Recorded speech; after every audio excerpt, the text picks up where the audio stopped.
오늘 주시는 하나님의 말씀은 마태복음 5장 1절에서 10절입니다. 한 절씩 교독하겠습니다. 예수께서 무리를 보시고 산에 올라가 앉으시니 제자들이 나아온지라.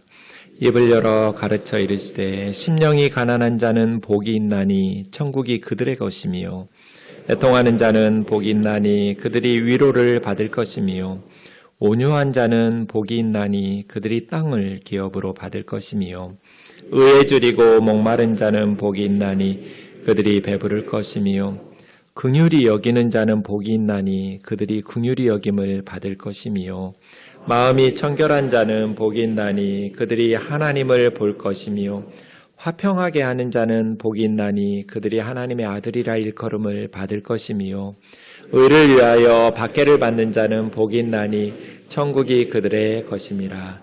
아멘.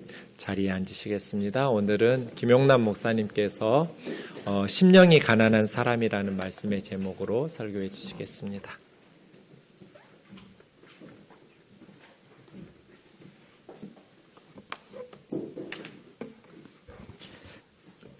다 같이 기도하겠습니다.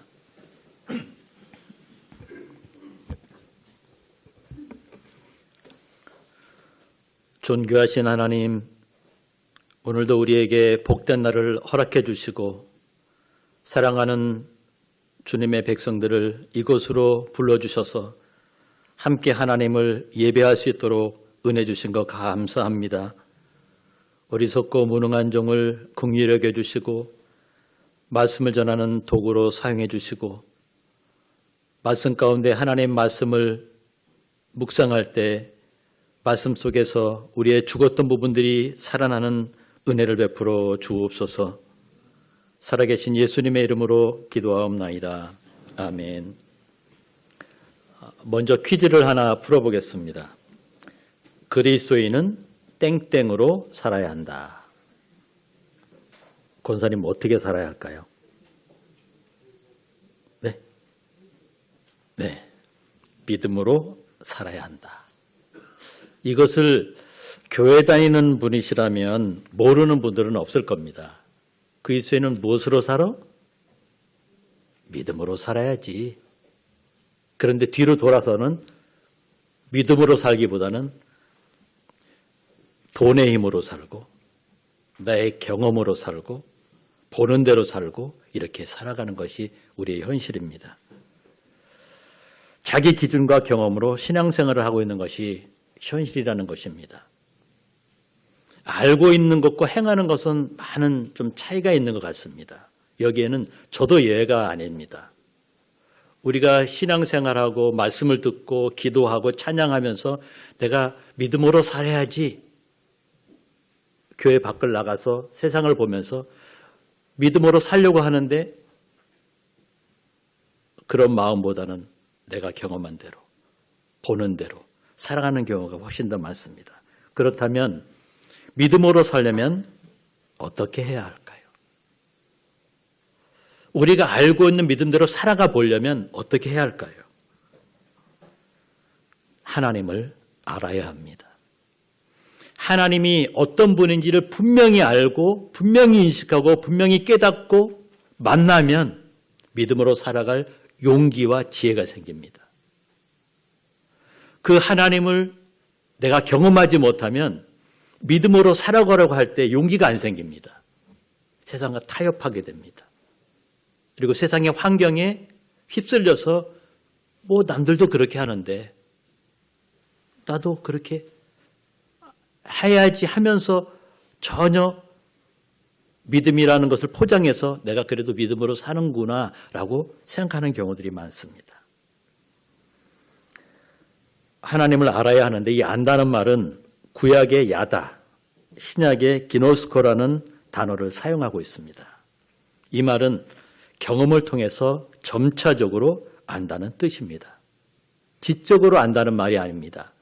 성경에서 하나님을 안다, 이 말은 지적으로 아는 것이 아닙니다. 경험을 통해서 안다는 의미가 내포되어 있습니다. 하나님을 안다는 것은 두 가지 요소가 필요합니다.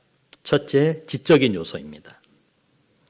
하나님에 대해서, 예수님에 대해서, 성령님에 대해서 성경적인 지식과 연구만으로도 알 수 있습니다. 종종 신앙인이 아니지만 성경을 통해서 예수님을 알고 오히려 우리보다, 교회 다니는 우리보다 훨씬 더 해박한 지식을 갖고 살아가는 사람들이 종종 있습니다. 신앙생활을 하지 않는데 전능하신 하나님, 우리를 위해서 십자가에 죽으신 예수님을 그들은 나의 구조로 영접하지는 않는데 성경에 대해서 너무나 잘 알고 있습니다. 하나님이 어떤 분이셨는지, 예수님은 이 땅에 무엇으로 오셨는지 너무나 잘 알고 있는 분들이 계십니다. 그리스도인들 중에도 지적인 욕구를 충족한 후에 자신의 야망과 안위를 위해서 살아가는 사람도 있습니다. 또한 하나님의 자리를 대신하고 그것 자리를 대신 차지하고 왕노릇하면서 사람들을 착취하는 거짓 사이비 교주들도 활개를 치고 있습니다.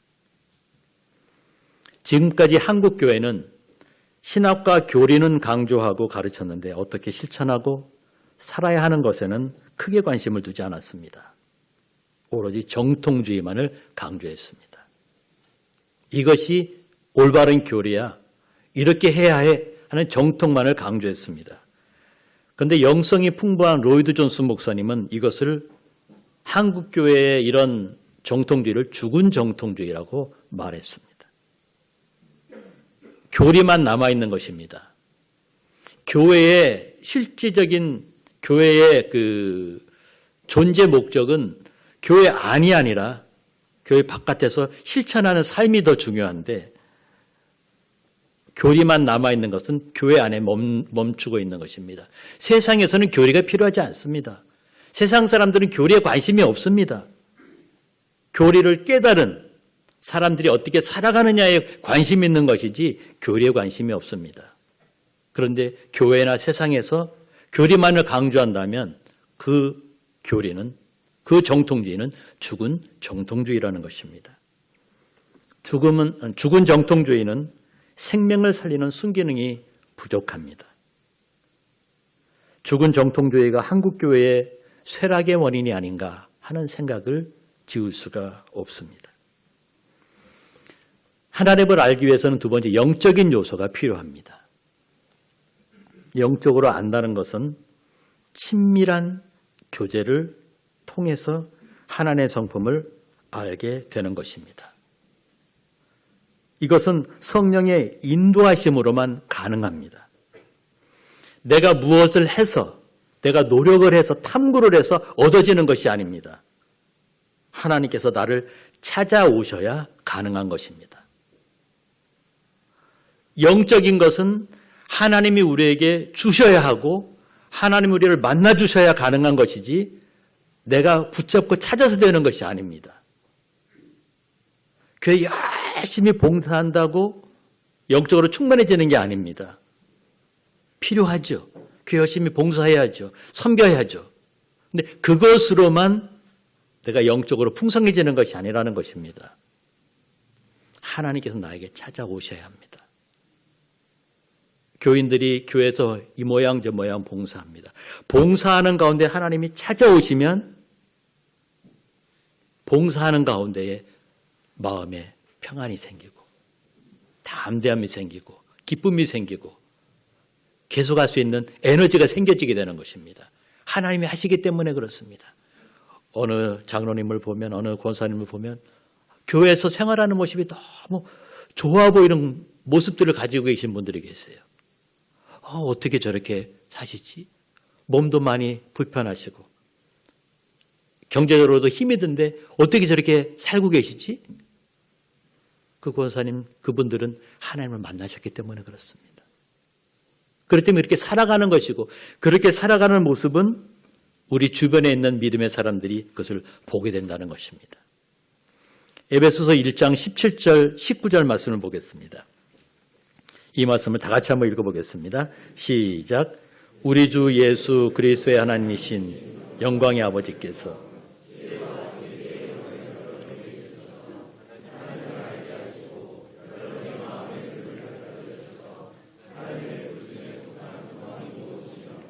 성도들에게 베푸시는 하나님의 영광스러운 상속이 얼마나 풍성한지를 여러분이 알게 되기를 바랍니다. 또한 믿는 사람들인 우리에게 강한 힘으로 활동하시는 하나님의 능력이 얼마나 엄청나게 큰지를 여러분이 알기를 바랍니다. 할렐루야. 하나님께서 우리를 친히 찾아오시면 우리의 마음의 눈이 밝아집니다. 깨달아진다는 것입니다. 보이지 않던 것이 보이게 되고 알지 못했던 것이 알게 된다는 것입니다. 하나님이 우리를 찾아오시면. 그리고 하나님이 왜 나를 부르셨는지, 왜 나를 믿음의 자녀로 부르셨는지, 나를 왜 교회에 다니는 성도로 부르셨는지를 깨닫게 된다는 것입니다. 장차 영광스러운 상속이 무엇인지를 알게 되고 하나님의 크신 능력을 경험하게 되는 것입니다. 단 조건이 하나 있습니다. 하나님이 나를 찾아오시면. 그러면 내가 하나님을 만나게 된다는 것이죠. 하나님을 인격적으로 만나는 개인적인 회심은 지적인 요소와 영적인 요소가 충족되었을 때 충만하게 역사하는 것입니다. 이것이 적절하게 종반이 되어야 교만해지지 않습니다. 지적인 요소만 충만해지면 따라오는 것은 교만입니다. 그것은 예외가 아닙니다. 어느 누구든지. 그런데 영적인 요소가 충만하게 가미가 되면 겸손해집니다. 왜냐하면 나는 아무것도 아니라는 것을 깨닫기 때문에 그렇습니다. 하나님이 오셔서 하나님이 나에게 만나주셔서 나를 깨닫게 하셨으니까 나는 아무것도 아니구나. 하나님이 하시는 거구나. 그러면 하나님께서 나에게 충만하게 역사하는 것입니다. 하나님을 알게 되는 것을 시편 91편 14절에 이렇게 말씀합니다. 이 본문도 한번 읽어보겠습니다. 시작. 하나님이 이르시되 그가 나를 사랑한즉 내가 그를 건지리라. 그가 내 이름을 안즉 내가 그를 높이리라. 아멘. 하나님을 알게 되면 하나님을 사랑하게 됩니다. 하나님을 점점점 알게 되면 될수록 나타나는 현상은 하나님을 사랑할 수밖에 없습니다. 사랑할 수밖에 없습니다. 하나님을 알게 되니까.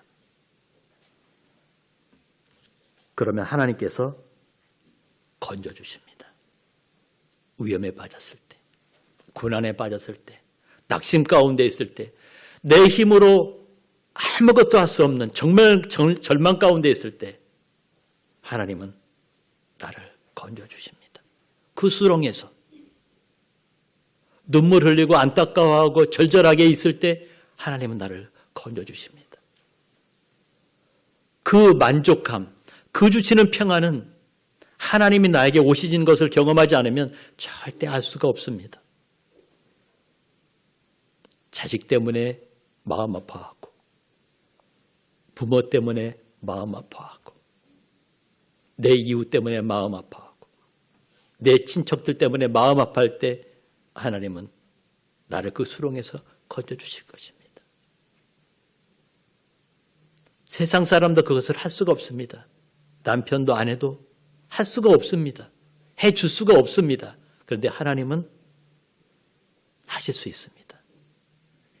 하나님을 사랑하는 자에게 하나님은 건져주십니다. 하나님의 이름을 위해서 살아가게 되면 하나님은 높여주십니다.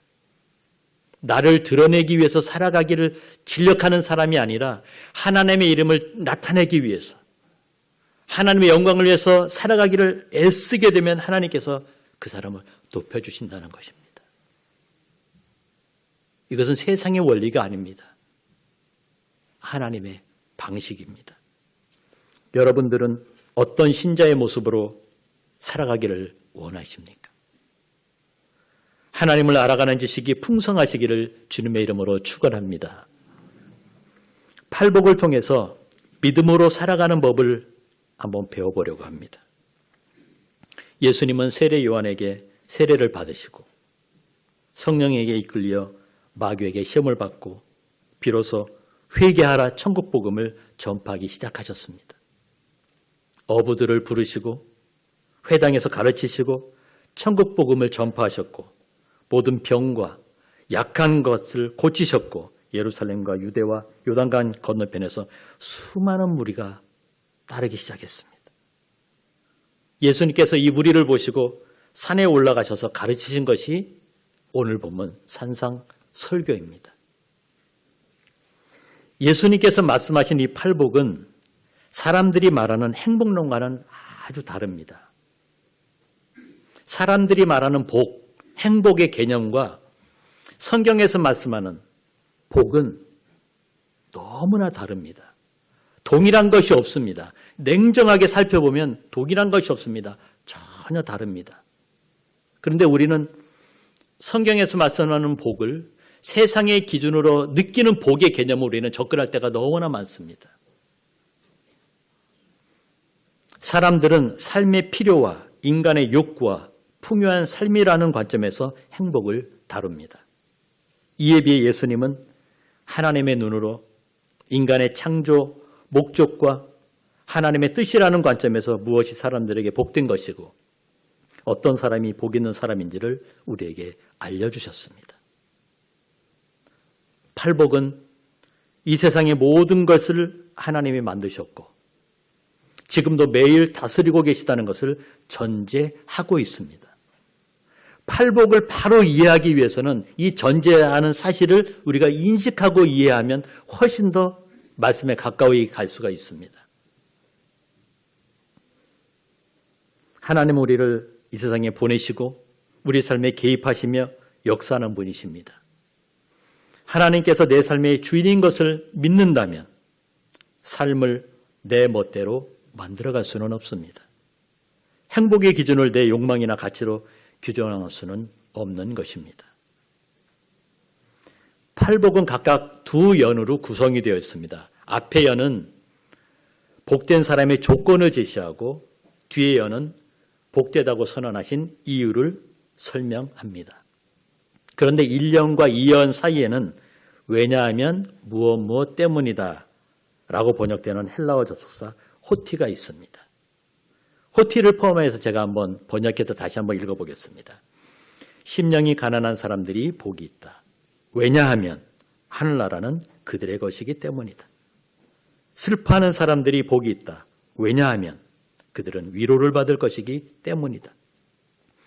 온유한 사람들이 복이 있다. 왜냐하면 그들은 땅을 물려받을 것이기 때문이다. 의에 줄이고 목마른 사람들이 복이 있다. 왜냐하면 그들은 배부르게 될 것이기 때문이다. 자비로운 사람들이 복이 있다.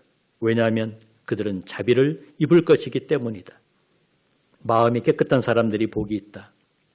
왜냐하면 그들은 하나님을 볼 것이기 때문이다. 평화를 이루는 사람들이 복이 있다. 왜냐하면 그들은 하나님의 아들로 불릴 것이기 때문이다. 의 때문에 억눌린 사람들이 복이 있다. 왜냐하면 하늘나라는 그들의 것이기 때문이다. 1연은 현재 상황을 말하고 예수님 말씀 전한 현재 상황을 말하고 2연은 앞으로 주어질 것을 말하는 것입니다. 그러니까 현재 내가 어떤 반응을 보이느냐에 따라서 어떤 믿음의 반응을 보이느냐에 따라서 2연에 나타나는 효과는 나타난다는 것입니다. 아무 생각 없이 좌절로 이루어지는 것이 아닙니다. 현재 나의 믿음의 반응에 따라서 미래에 나타날 복이 우리에게 주어진다는 것입니다.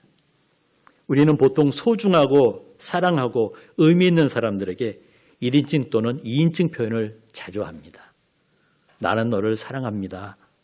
나는 너를 너무 좋아합니다. 나는 너를 소중하게 생각합니다.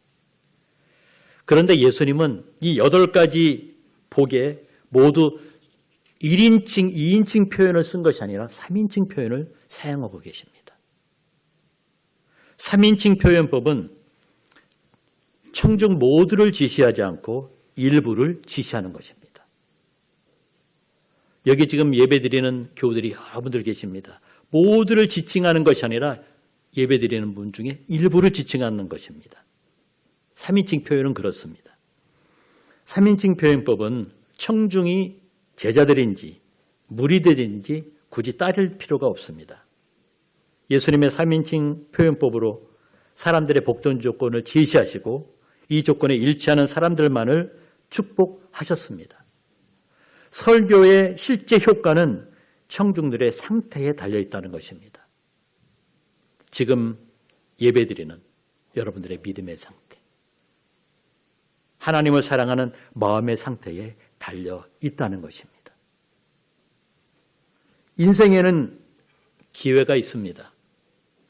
하나님께 나아갈 수 있는 기회, 하나님을 만날 수 있는 기회가 있습니다. 아무 때나 기회가 있는 것이 아닙니다. 여러분들이 직장에서 일하거나 사업을 하거나 사람을 만나는 카페나 이런 데 가서 하나님을 만날 수 전혀 없는 것은 아니겠지만 거기서는 하나님 만날 기회가 별로 없습니다. 하나님 만날 수 있는 기회는 주어져 있습니다.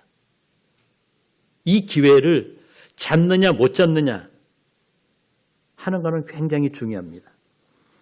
예수님은 3인칭으로 말씀하셨지만 1인칭으로 응답하는 여러분들 되시기를 바랍니다. 1인칭으로 팔복을 한번 읽어보겠습니다. 왜냐하면부터는 여러분들이 한번 읽어주시기 바랍니다. 심령이 가난한 사람들이 복이 있다. 슬퍼하는 사람들이 복이 있다. 온유한 사람들이 복이 있다. 의에 줄이고 목마른 사람들이 복이 있다. 자비로운 사람들이 복이 있다.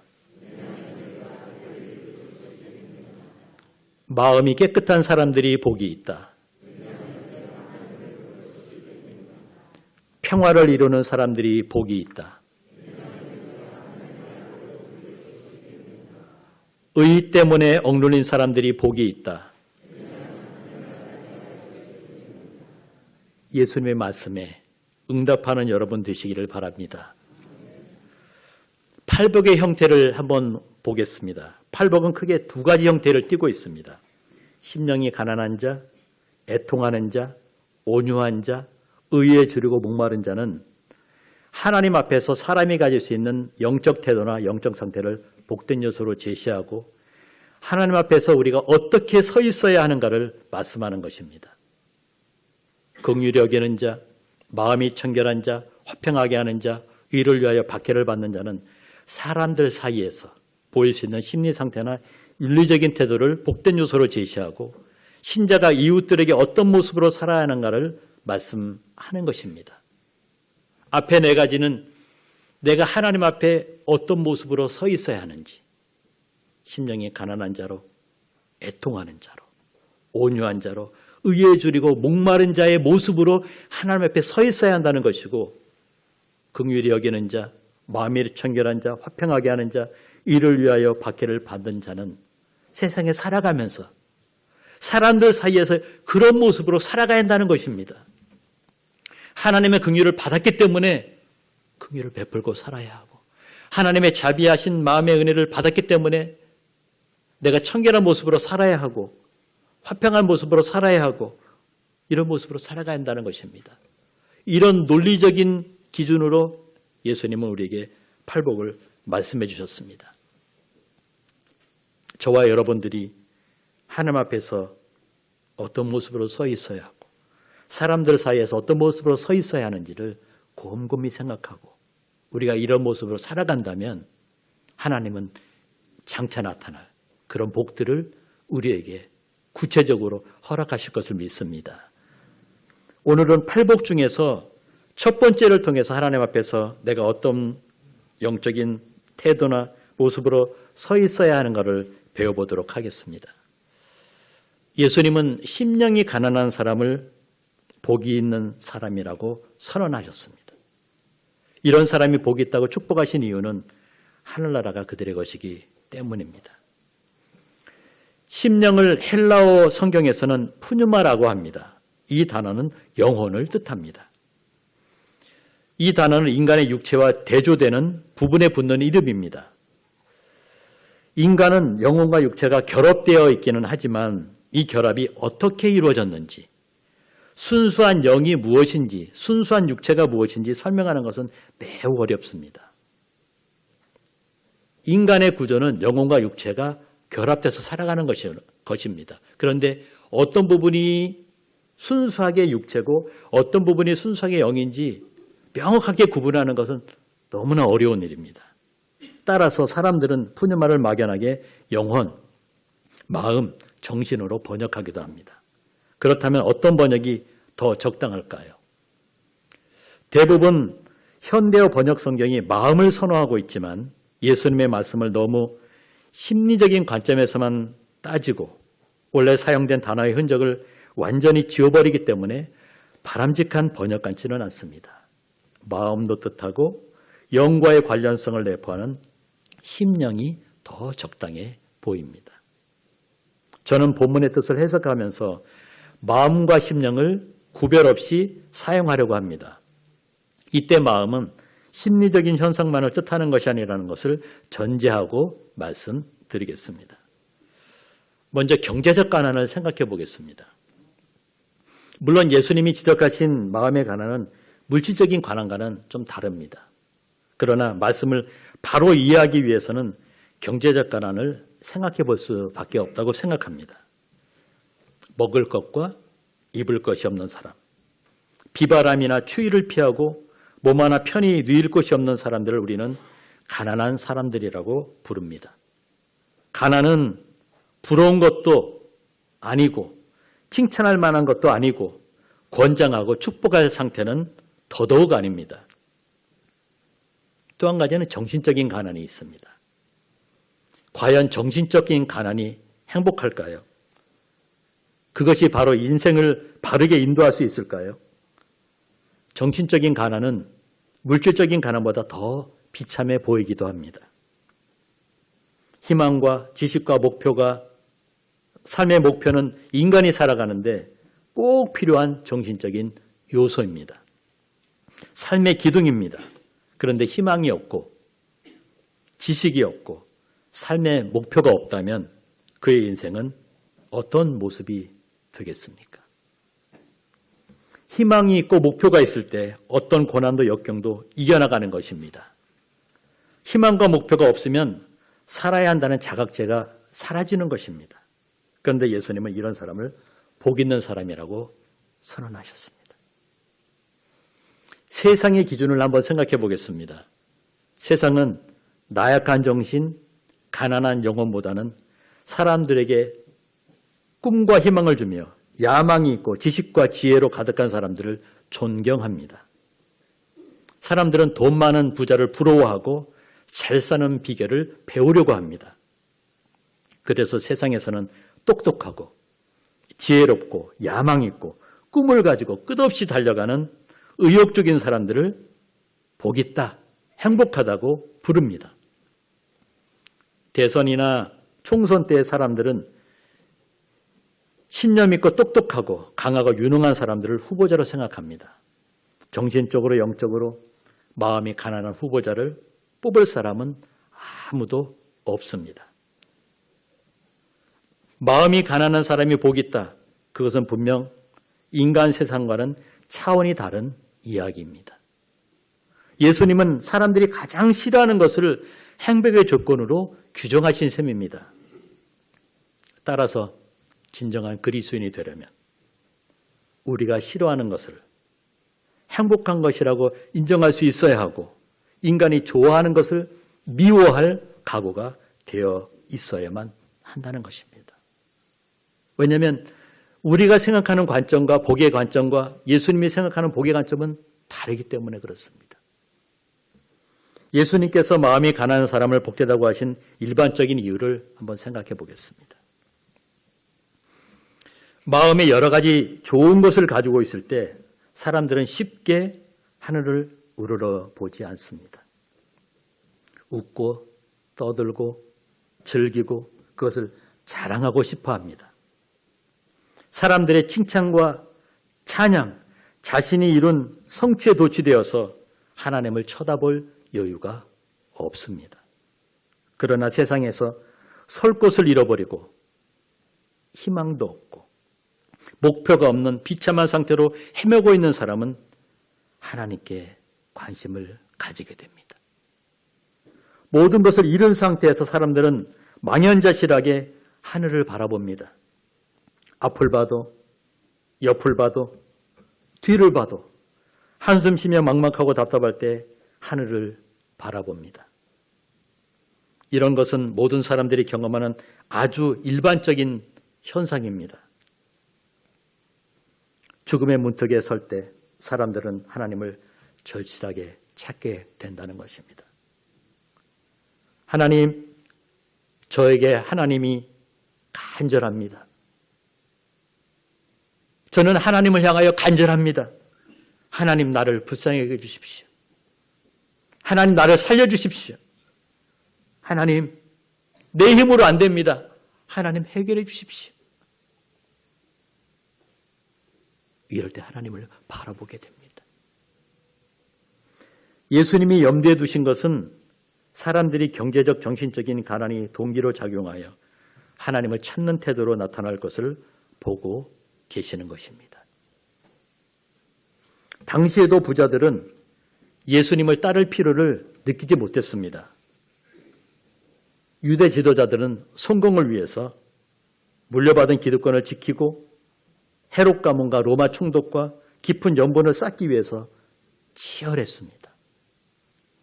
그러나 그들은 나사렛 예수를 따라다닐 시간도 그럴 생각도 전혀 없었습니다. 예수님을 따르다가 산 위에 올라가서 산상설교를 들었던 사람들은 그 반대 사람들이었습니다. 유대 지도부에 비해서 대부분 가난한 사람들이었습니다. 유대 사회에서 별 희망이 없는 사람들이었습니다. 메시아에 대한 오랜 기다림마저도 낭만과 좌절로 변해가고 있었습니다. 예수님 보시기에 부자보다는 가난한 사람들이, 정신적으로 영적으로 결핍 상태에 있는 사람들이 하나님을 더 쉽게 찾을 수 있는 사람들이었습니다. 따라서 가난이 동기가 되어서 하나님을 찾는 사람들은 복된 사람들인 것입니다. 세상 사람들은 그런 사람들을 실패했다고, 못났다고 할 수 있겠지만 그런 동기가 되어서 하나님을 찾는 사람을 예수님은 복 있는 사람이라고 말씀하고 있는 것입니다. 지금 여러분은 하나님을 간절히 찾을 때입니까? 아니면 하나님을 찾지 않아도 되는 만족한 상태입니까? 지금 여러분은 교회만 다니는 신자로 사시겠습니까? 아니면 하나님과 교제가 풍성한 신자로 사시겠습니까? 믿음의 반응은 여러분들의 몫입니다. 교회에서는 하나님의 말씀이 항상 선포되고 하나님의 은혜가 항상 흘러넘치지만 그것을 나의 것으로 받는 것은, 믿음의 몫은 여러분들에게 있습니다. 내가 하나님을 어떻게 인정하고 하나님이 어떤 분이신지를 내가 그 존재를 인정하고 어떻게 인정하느냐에 따라서 나의 반응은 달라질 것입니다. 예수님께서 마음이 가난한 사람들을 복되다고 하신 특별한 이유를 생각해 보겠습니다. 천국이 그들에게 주어질 것이기 때문입니다. 그래서 특별합니다. 이 천국은 세상에서 맛볼 수 없는 것입니다. 누구도 줄 수 없는 것입니다. 돈으로도 해결할 수 없는 것이고 권력으로도 해결할 수 없는 것이고 나의 야망이나 욕망으로도 해결할 수 없는 것입니다. 이 천국을 주시기로 약속하셨습니다. 그래서 특별한 것입니다. 그렇습니다. 심령과 마음이 가난한 사람들에게 천국, 하나님의 나라가 주어질 것이기 때문에 예수님은 그들에게 복되다고 하신 것입니다. 마음의 가난이 채워질 길이 열린 것입니다. 가난하다는 것은 없는 것이잖아요. 그것이 채워질 길이 열린 것입니다. 무엇으로? 천국으로. 마음의 가난은 하나님을 생각하게 합니다. 그런 사람이 예수님을 따라 산 위에 있었다면 그들은 정확하게 천국문으로 들어가는 그곳에 와 있었던 것입니다. 산상설교는 복음입니다. 사람들을 그냥 위로하신 그런 말씀이 아닙니다. 하나님께서 우리를 찾아오셔서 천국을 약속하신 축복된 말씀입니다. 하나님 없이 사는 사람은 물질로 만족하고 명예와 권세로 만족하고 기득권으로 만족하고 자기 소유로 만족합니다. 성경은 이런 사람을 어리석다라고 말합니다. 누가복음 12장 16절에서 21절 말씀을 우리 한번 다 같이 한번 읽어보겠습니다. 시작. 또 비유로 그들에게 말하여 이르시되